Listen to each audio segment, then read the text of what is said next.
የአይን ስፔሻሊስት ሐኪሞች በሞባይል ስልክ የሚመጣብንን ጣጣ የአይን ማኩላር እርጅና እስከ ቅርብ ጊዜ ድረስ እድሜያቸው በገፉ ሰዎች ላይ ብቻ ነበር የሚታየው።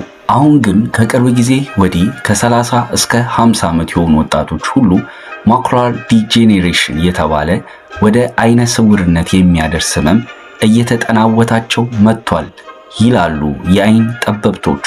ይሄ የሆነበት ምክንያት ብዙ ሰዎች ማታ መብራት ከጠፋ በኋላ ተንቀሳቃሽ ስልክ እየከፈቱ ያያሉ። በጨለማ ውስጥ ወይም ጨለም ባለ አካባቢ የሞባይል ስልክን ለ30 ደቂቃ እንኳን መጠቀም መታረም የማይችል አደጋ ውስጥ የሚከት ነው። ህመሙም የአይንን ካንሰር ያስከትላል። ይህ ደግሞ መድኃኒት የሌለው በመሆኑ አይን ሲጠፋ ቁጭ ብሎ መመልከት ነው። ብዙ ሰዎች ማታ አልጋቸው ላይ ሆነው መብራት አጥፍተው ወይም ፈዘዝ ባለ መብራት ተንቀሳቃሽ ስልካቸውን እንደሚጠቀሙ ስለሚታወቅ ራሳቸውን ከማይድን ህመም ጠብቁ ብለዋል። ውድ የአፍሪሲኒያ ተመልካቾቻችን አብረን ብዙ ተጉዘናል።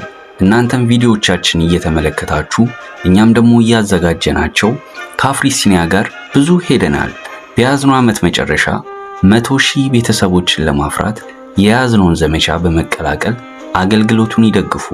ሰብስክራይብ በማድረግና የደወሏን ምልክት በማብራት ለእናንተ ምንም አይነት የገንዘብ የጉልበትና የጊዜ ወጪ የማይጠይቅ ሲሆን ለኛ ግን ከፍተኛ ጥራት ያላቸውን ዝግጅቶች ወደ እናንተ እንድናደርስ ይረዳናል።